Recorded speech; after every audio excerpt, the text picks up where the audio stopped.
In today's video, I'm going to teach you how to connect Gmail to Coda and send emails automatically from a table. First, open your browser and head to coda.io/signup. If you already have an account, go ahead and log in. Once you're in, open the Coda doc where you want email sending to happen.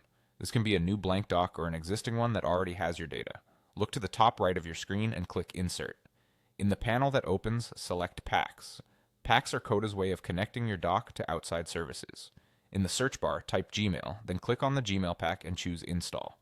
This adds the Gmail tools to your doc so you can use them in tables or buttons. After installing, you'll see options you can drag into your page, such as pre-built tables or button components designed for sending messages. Drag the tables or button options you prefer into your doc. If you plan to send emails from a list, a table is a great choice because each row can represent a recipient. For clarity, make sure your table has a column with email addresses and optionally columns for a personalized subject and body. Next, click Connect an Account in the Gmail pack section.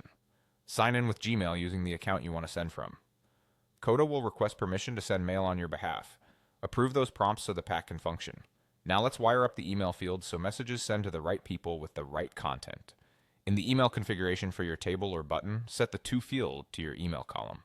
If your column is named Email, you can reference it as this row.email, which tells Coda to use the address in the current row.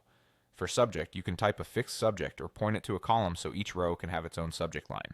For body, either write your message directly or compose it with column references for personalization, such as names, dates, or other details already in your table. Using columns helps you scale and keeps your emails consistent.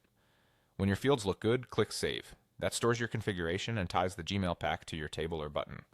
A quick tip, keep your email addresses clean and validated in the table to avoid bounces, and write clear subjects so recipients recognize your message. If you're experimenting, start with a few rows and simple text before layering in more personalization. And that's it. You've connected Gmail to Coda and set up automatic email sending from your table.